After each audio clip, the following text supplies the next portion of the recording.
Ethan Carter had always been a man of deep conviction, a decorated military veteran turned civic-minded city official, with an unwavering love for his quiet suburban haven. His property, a lovingly maintained estate on a quiet tree-lined street, wasn't just a home. It was a testament to the generations that had lived there, a sanctuary where every detail, from the handcrafted porch railing to the sprawling, century-old oak in the backyard, told a story. That oak wasn't any ordinary tree. Prized by local arborists and estimated by experts to be worth nearly $200,000, it was both a living relic and the crown jewel of his land. For Ethan, the tree symbolized stability and natural beauty, a counterpoint to the chaos of modern bureaucracy. Every Saturday morning, he would walk beneath its wide branches, running his hand along its ancient bark and recalling memories of his childhood when his father had taught him the names of every tree in the neighborhood. Yet, in recent months, an ominous change had crept over his once idyllic life. Enter Karen, a self-appointed enforcer of the Homeowners Association's rules and the undisputed queen of entitlement in the community. As the newly crowned HOA president, Karen's style was as abrasive as it was authoritarian. With perfectly coiffed hair, a clipboard perpetually clutched in one hand, and a smug smile that belied her disregard for common sense, she made it her mission to police every aspect of the neighborhood. Whether it was the brightness of porch lights or the angle of a mailbox, nothing was off-limits to her scrutiny. Karen's obsession with order led her to issue her first warning on an otherwise sunny morning. As Ethan sipped his coffee on the back porch, still in the comforting shade of his prized oak, Karen appeared at his gate with a final warning notice pinned to the door. Her tone was clipped, her eyes gleaming with self-importance as she informed him that his property had aesthetic violations. Though Ethan had always respected the idea of community standards, he was taken aback by the arbitrariness of her claim. "Your tree," she declared with an imperious tone, "creates an eyesore and endangers your neighbor's view. It's not in keeping with our community's guidelines." Ethan frowned, struggling to understand how a venerable tree, a living piece of art, could ever be a violation. "This tree is a part of my family's legacy," he replied coolly. "It's been here long before any of these HOA rules existed. I'd like to see the clause that mandates its removal." But Karen only smiled condescendingly, her eyes narrowing as she explained that the board had unanimously decided that certain natural elements needed to be controlled to maintain a uniform neighborhood aesthetic. Even as the conversation grew tense, the sky above seemed to echo the brewing storm. Neighbors peeked from behind drawn curtains, murmuring about the latest battle in what many now dubbed Karen's reign of terror. For Ethan, this was more than an aesthetic disagreement. It was a direct challenge to his right as a property owner and a citizen who believed in fairness. As the confrontation ended with Karen storming off, promising that the HOA would not tolerate defiance, Ethan couldn't shake the feeling that the real war was just beginning.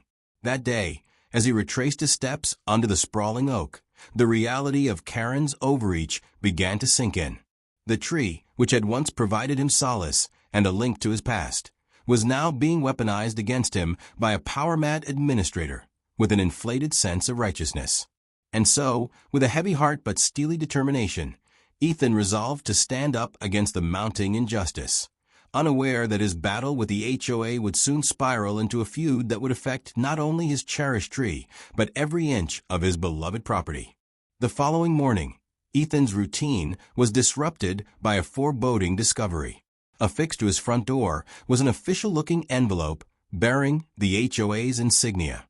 Inside, a series of fines and legal threats detailed infractions that Ethan never knew existed, from the excessive brightness of his porch lights to the unsightly trim of his hedges.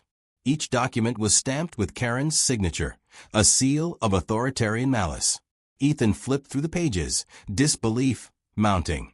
$750 for light violations? And another fine for improper landscaping, he murmured. His mind raced back to the previous day's encounter with Karen and the shock of her claim about the tree. How could a century-old majestic oak, one that even the local nursery praised for its beauty, be considered a blemish on the neighborhood's landscape? Determined to set the record straight, Ethan visited the town hall to review the local ordinances. He discovered that many of the rules cited by Karen were, at best, loosely interpreted and, at worst, entirely fabricated by the HOA. With his city official credentials in hand, Ethan scheduled a meeting with the zoning department. The inspectors, upon arrival at his property, asked pointed questions about the tree's condition and his landscaping choices. Ethan answered with the calm assurance of someone who knew his rights, citing specific municipal codes that supported his position.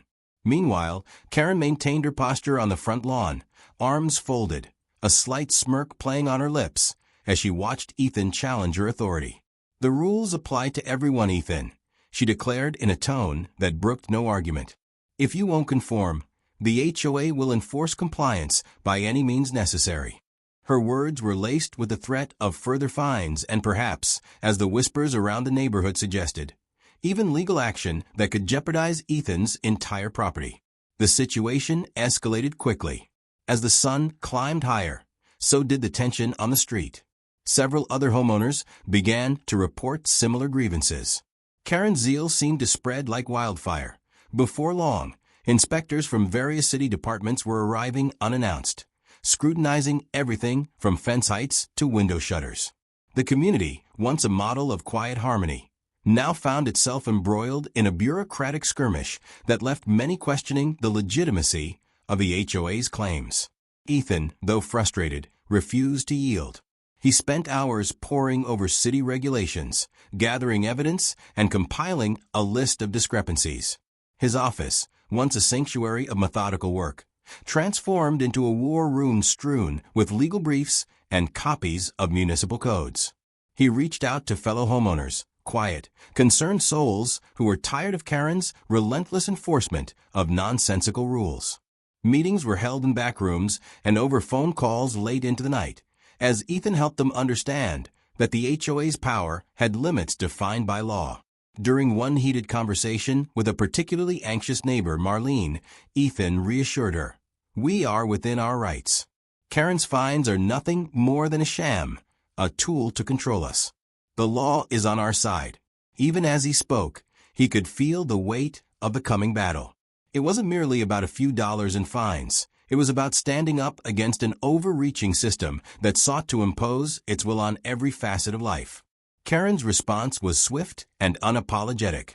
Later that afternoon, as Ethan returned home from a meeting at the zoning office, he found a handwritten note on his mailbox. It was a personal threat, promising that the HOA would not tolerate further insubordination. The note was scrawled in a haughty hand that bore all the arrogance of someone who believed herself infallible. By the close of day, the neighborhood's mood had shifted from cautious optimism to simmering anger. The HOA's first power move, laden with fines, warnings, and a brazen display of authority, had set the stage for a showdown. Ethan realized that Karen's determination to enforce her arbitrary vision of perfection was not just a matter of policy, but a personal crusade against anyone who dared to challenge her rule. As dusk settled over the street, Ethan sat on his back porch beneath the comforting shadow of the treasured oak.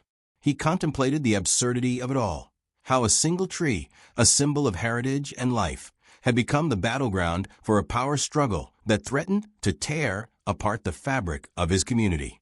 With resolve hardening in his chest, Ethan vowed that he would not be bullied into submission.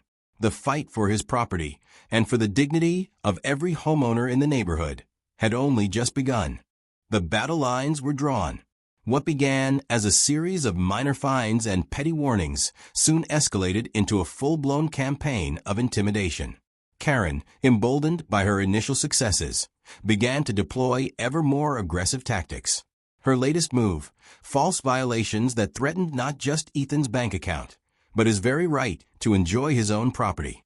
One crisp morning, while Ethan was busy preparing for a community meeting, a notice arrived in the mail proclaiming a violation of property maintenance standards. The document was filled with alarming allegations. It claimed that Ethan's lawn had unsanitary conditions, and that the placement of his garden gnome was a direct threat to neighborhood decorum. The accusations were baseless, yet the paper was emblazoned with the HOA seal and Karen's signature, a damning combination that left little room for doubt in the eyes of the unenlightened. Determined to uncover the truth behind these spurious charges, Ethan began an investigation into the inner workings of the HOA. Late nights found him poring over financial statements, meeting minutes, and internal memos that he'd somehow managed to secure from a sympathetic board member. It soon became painfully clear Karen was not simply enforcing rules, she was fabricating them. Her office was a labyrinth of irregularities, with funds mysteriously diverted to cover her personal expenses and decisions made behind closed doors that had no legal standing. One board member, a soft-spoken gentleman named Harold, cautiously approached Ethan one evening. "I've seen things, Ethan, decisions made without any proper vote. Karen is bending the rules to suit her own agenda," Harold confided, glancing nervously over his shoulder. This revelation only steeled Ethan's resolve. If the HOA's very foundation was corrupt, then every rule they imposed was nothing more than a tool of oppression. Ethan began to document every instance of misconduct. He installed discreet cameras near the entrance to his property and recorded heated exchanges at HOA meetings. Every conversation, every whispered threat among board members, was logged and saved. His determination to expose the corruption was matched only by the growing anxiety in the neighborhood. Whispers of Karen's crooked ways spread like wildfire, and a small but dedicated group of homeowners began to rally behind Ethan. At a particularly tense board meeting, the atmosphere was electric. Karen, standing at the head of a long, polished table, exuded a sense of invincibility as she addressed the assembled homeowners. "These rules are not suggestions, they are mandates," she declared.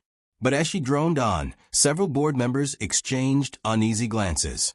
Ethan stood up and, with a calm but forceful voice, laid out a series of documented discrepancies that challenged her authority. "Your mandates lack legal standing," he said, referencing local ordinances and the very meeting minutes that contradicted her claims. The room fell silent, the tension palpable. Karen's face reddened with anger. "You're undermining the HOA," she hissed. "You're endangering our community's integrity." Her outburst only fueled Ethan's determination.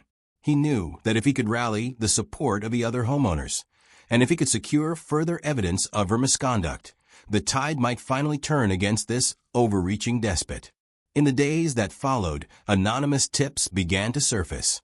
Other homeowners shared their own stories of harassment, fines levied for trivial matters, and inexplicable changes in the HOA's financial records. It became clear that Karen's campaign of terror was not isolated to Ethan's lot. It was systemic, affecting every corner of the community. Armed with these testimonies and his own meticulous documentation, Ethan set about planning a counterattack. He reached out to local journalists, discreetly providing them with a dossier of evidence that painted a damning portrait of the HOA's inner workings. A few courageous board members, emboldened by Ethan's resolve, hinted at irregularities in the management of HOA funds. The once silent majority was beginning to find its voice. Yet, even as Ethan prepared to expose the truth, Karen was not idle. In a final chilling display of power, she sent out an ultimatum, a notice warning of imminent property seizure if improvements were not made immediately. The absurdity of the demand was matched only by its audacity, and it served as a stark reminder that Karen's methods were growing increasingly ruthless. Ethan, with his evidence in hand and his conscience clear, knew that the battle was about to reach a fever pitch. The stakes were no longer about a few fines or arbitrary rules. They were about the very soul of the neighborhood. With every passing day, the conflict deepened, setting the stage for an explosive confrontation that would change everything. Just when Ethan thought he had weathered the worst of Karen's onslaught, a development emerged that would forever alter the balance of power. In a move that defied every shred of reason and legality, Karen declared that Ethan's beloved oak, the very tree that had stood as a living monument to his family's legacy, was a safety hazard and a blight on the community's aesthetic. The decision came without any formal vote or even a public discussion at an HOA meeting. Instead, Karen quietly enlisted a crew of contractors to remove the tree under the guise of routine maintenance. Early one crisp morning, as a low mist curled around the lawns of the neighborhood, Ethan was roused from sleep by the sound of heavy machinery. rushing outside, he was met with the sight of contractors hacking away at the trunk of his treasured oak. Shock and disbelief froze him in place as the sound of a chainsaw filled the air, a chainsaw that, in his mind, was not meant for protecting the legacy of a family tree, but for destroying it. "Stop!" Ethan shouted, barreling toward the scene, his heart pounding in his ears. The contractors, clad in identical uniforms bearing the HOA logo, paused momentarily, exchanging uncertain glances. But Karen's voice rang out above the din. "It's for the safety of the community," she declared, stepping forward with an imperious air, as if she had every right in the world to commandeer someone's cherished property. Tears welled in Ethan's eyes as he confronted her. "That tree is not a hazard. It's a part of my heritage. I've cared for it for decades, and you had no right to order its removal." His voice trembled with a mix of fury and heartbreak. Karen's smile was tight and cold. "The rules are the rules, Ethan. You chose to live in this community, and now you must abide by our standards." In that charged moment, something within Ethan snapped. Not only was his personal sanctuary being desecrated, but the very abuse of power that Karen embodied was reaching an intolerable climax. With the evidence he'd painstakingly collected, Ethan swiftly pulled out his phone and began recording the scene. "I have every right to defend my property," he insisted, addressing both Karen and the gathering neighbors. "This isn't safety, it's tyranny."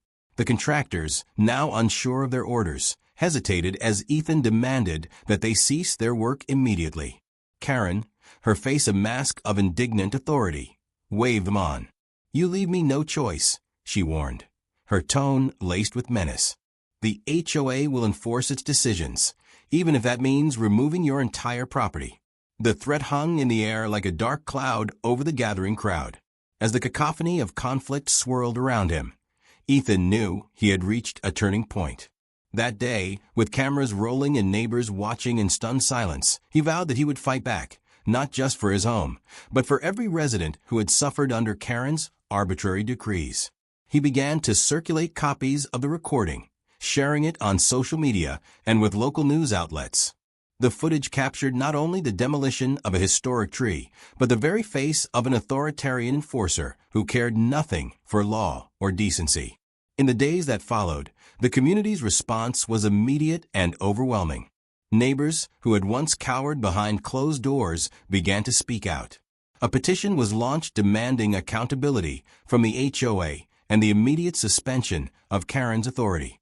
Public meetings, once hushed affairs, turned into impassioned forums for homeowners to air their grievances and demand justice.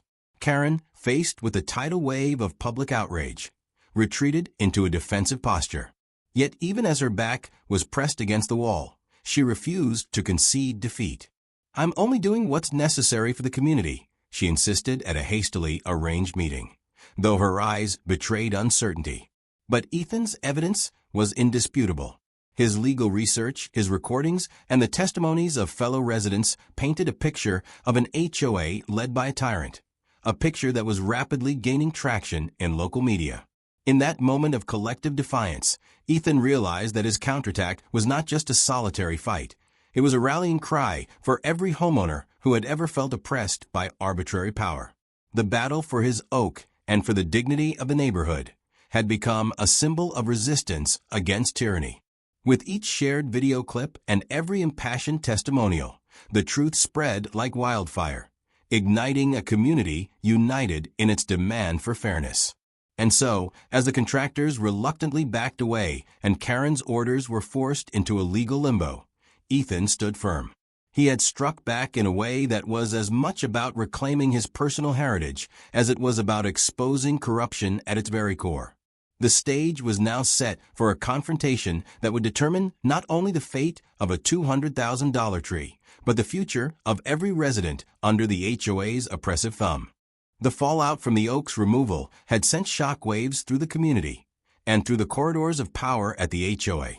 With public sentiment firmly against her, Karen's desperation reached a fever pitch. Refusing to accept the mounting evidence of her misdeeds, she resolved on one final, extreme measure to salvage her authority and shift the narrative entirely. It began on a gray, overcast afternoon.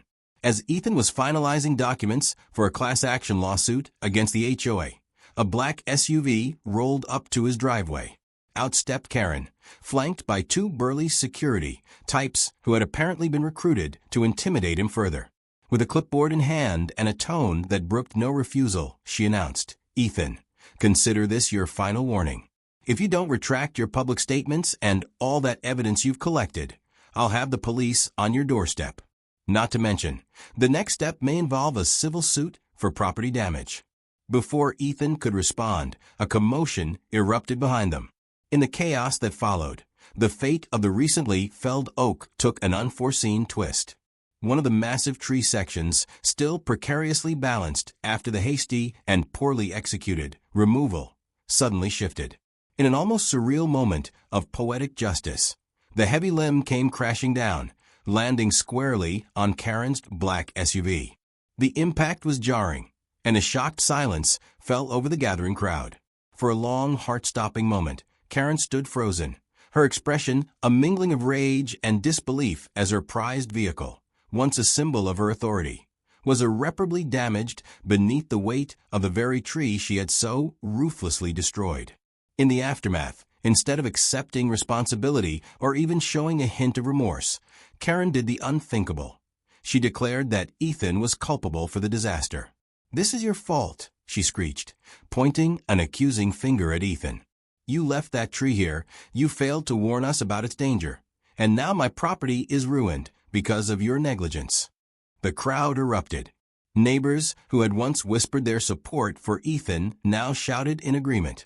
"It wasn't his tree. You chopped it down yourself." The absurdity of Karen's claim was undeniable. In the midst of the uproar, Ethan calmly produced the security footage from his phone, the very recording that had documented every abusive action taken by Karen and her crew. With measured clarity, he replayed the sequence: the unauthorized chainsawing, the dismissive orders, and finally, the fateful moment when the tree limb fell. A murmur spread through the onlookers as the evidence made it irrefutable. Karen's actions, not Ethan's negligence, were responsible for the calamity. Yet, true to form, Karen attempted one last desperate gambit.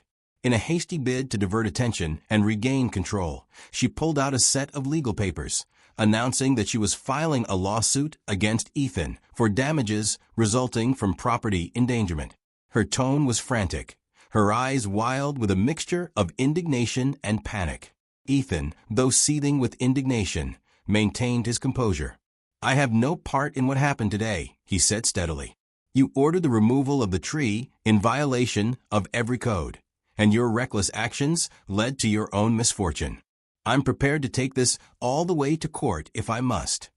His words, delivered with the calm certainty of someone who had nothing left to lose, only further inflamed Karen's desperation.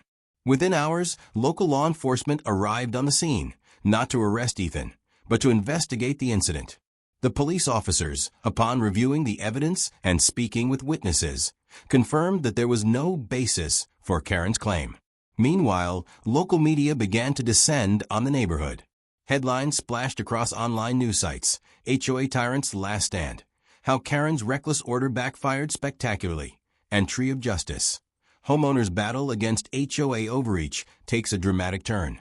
As Karen fumbled with her legal documents, her bravado crumbling in the face of mounting evidence and public outrage, Ethan felt a grim satisfaction. Every moment of the day, from the unauthorized tree removal to the devastating SUV accident, had been captured and preserved. The tables had turned irrevocably. The desperate, last-ditch lawsuit was nothing more than a feeble attempt to mask a growing scandal.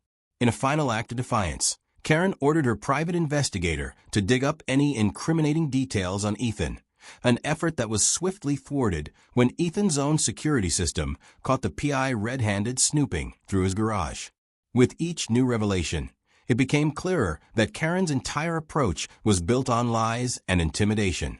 The final straw had been set in motion by the very tree she had ordered to be destroyed, a tree that, in an ironic twist of fate, would now serve as the downfall of her entire operation. In the days following the catastrophic SUV incident, the community's outrage could no longer be contained. What had begun as a personal vendetta by one woman had now erupted into a full-scale rebellion against the tyrannical rule of the HOA. Local news crews camped outside Ethan's property, and community meetings were flooded with homeowners eager to reclaim their rights. The once feared Karen found herself increasingly isolated, her authority crumbling under the weight of indisputable evidence and public scorn. Within hours of the incident, a wave of legal and governmental scrutiny swept over the HOA. The local zoning office, spurred by Ethan's detailed reports and the mounting media coverage, launched an investigation into the association's practices. A state attorney general's inquiry was announced, focusing on the misuse of HOA funds, the arbitrary enforcement of regulations, and at the center of it all, the illegal removal of a historic tree from a private property. At an emergency town hall meeting, several board members who had long been cowed by Karen's domineering presence finally found their voices. Harold, the gentle board member who had first confided in Ethan, spoke up. "For too long, we have allowed one person's unchecked ambition to govern our community. We must hold her accountable," he declared. His words were met with cheers from an audience of disgruntled residents, their pent-up frustrations spilling forth like a long-suppressed torrent. The public outcry reached a crescendo when Ethan, armed with his evidence and bolstered by the support of his neighbors, filed a class-action lawsuit against the HOA. The suit not only targeted Karen, but also the entire board for their complicity in a system of abuse and mismanagement. Court dates were set, and legal experts were brought in to scrutinize every facet of the association's operations. The once mighty HOA was suddenly facing the prospect of disbandment, heavy fines, and the humiliation of public trials. As the legal wheels turned, Karen's personal downfall accelerated. Press conferences were held where community leaders detailed the extent of her misconduct. In one particularly scathing interview, a local reporter summarized the situation. "What we're witnessing is not just the collapse of an HOA. It's the unmasking of a tyrant who used her position to bully and control." Karen's actions have not only harmed her neighbors, but have shaken the very foundations of community trust. In the midst of the unraveling chaos, Ethan found himself at the center of a movement for justice. His once private battle had become a beacon of hope for all those who had suffered under the arbitrary thumb of the HOA. With every new court filing and every expose, it became clear that the old regime was coming to an end. The community, long starved for fairness, now had the evidence they needed to force systemic change. Karen's attempt to salvage her position grew more desperate by the day. In a final bid to cling to power, she made public statements denying any wrongdoing, even as former board members began to resign in protest. "I was only enforcing what the rules demand," she insisted in a televised interview that was met with derision and incredulity. Her words rang hollow in a neighborhood that had seen too much injustice for empty platitudes to suffice. By the time the court announced its first major ruling against the HOA, Karen's fate was sealed. The judgment not only dissolved the association, but also levied substantial fines on those responsible for the misuse of funds and the illegal removal of the oak tree. In a swift and decisive blow, Karen was forced to resign from her position as president, and her home, once a symbol of her misguided power, was put on the market. The very community that she had sought to control was now reclaiming every inch of its identity.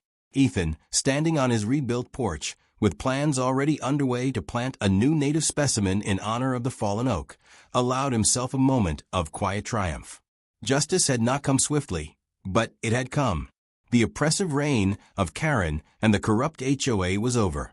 In its place emerged a neighborhood united by the common cause of fairness and respect for individual rights. A community determined never again to allow a single person to dictate their lives through arbitrary rules and intimidation. As the legal battles drew to a close, the full extent of the HOA's misdeeds was laid bare in the public record. The state fined the dissolved association an astronomical sum for its illegal practices and mismanagement of funds. Several board members, once silent enablers of Karen's authoritarian rule, found themselves facing legal charges ranging from fraud to breach of fiduciary duty.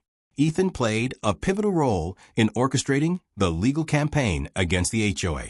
Collaborating with a group of determined neighbors and legal experts, he helped file a class action lawsuit that not only sought reparations for the homeowners, but also aimed to set a legal precedent against abusive homeowners associations nationwide. Every piece of evidence, from video recordings of unauthorized tree removal to internal memos revealing financial discrepancies, was meticulously presented in court. Local media continued to cover the case with unrelenting scrutiny. Editorials decried the abuse of power and heralded the case as a watershed moment for homeowners' rights. The legal consequences rippled outward. New legislation was proposed to tighten regulations on HOA practices, ensuring that no community would ever again be subjected to such unchecked tyranny. In the courtroom, Ethan's final power move was to testify before a panel of judges, detailing the systematic corruption that had plagued the HOA for years. His calm, measured testimony, combined with the overwhelming evidence, left little doubt that justice was not only possible, it was imperative. The ruling in favor of the homeowners was delivered with a sense of vindication that resonated far beyond the borders of the troubled neighborhood. The verdict marked a decisive end to the era of arbitrary fines and intimidation. The HOA was not only fined but also formally dissolved, its record sealed as a cautionary tale for other communities. For many residents, the ruling was a long-awaited moment of catharsis, a chance to reclaim control over their lives and properties after years of oppressive oversight. As Ethan left the courthouse that day, a modest smile of satisfaction graced his features. In his mind, the fight was not just about the fallen oak or the ruined SUV. It was about the principle that no one should be forced to live under the thumb of a self-appointed enforcer. The legal fallout was a triumph of the collective will of the community, a reminder that the law could indeed be wielded in defense of individual rights. With the HOA in ruins and the court's judgment delivered, Karen's personal life began to unravel at an alarming pace. Public humiliation became her constant companion. No longer was she the imperious figure of authority. She was now a cautionary tale, a symbol of unchecked power and its inevitable collapse. Rumors spread fast through the neighborhood. It wasn't long before even former allies turned their backs on her. The pressure took a toll on her personal relationships. Her longtime partner, unable to reconcile with her relentless pursuit of control, filed for divorce. Friends and neighbors alike distanced themselves, unwilling to be associated with the disgrace that now defined her public image. Karen's once meticulously maintained home, decorated with trophies of her self-proclaimed successes, became a target for ridicule. At community gatherings, whispered jokes and knowing glances followed her every move. In one particularly bitter moment at a local council meeting, a former board member remarked, "Perhaps next time you'll think twice before trying to govern with an iron fist, Karen." The remark, though delivered quietly, reverberated like a verdict. The final blow came when a local news story detailed not only her abuse of power, but also the financial misdeeds that had supported her extravagant lifestyle. The story revealed that funds meant for community improvements had been funneled into her personal accounts. As evidence mounted, her legal battles became a public spectacle. In court, her attempts at self-defense crumbled under the weight of incontrovertible evidence, a testament to the corrupt practices she had long hidden behind a veneer of respectability. For Karen, the humiliation was complete. Once the architect of fear and control, she now faced a future defined by public shame and isolation. Forced to sell her home in a desperate bid to settle mounting debts, she was seen for the last time in the neighborhood, her departure punctuated by sympathetic glances from former adversaries, who now savored the irony of her fall from grace.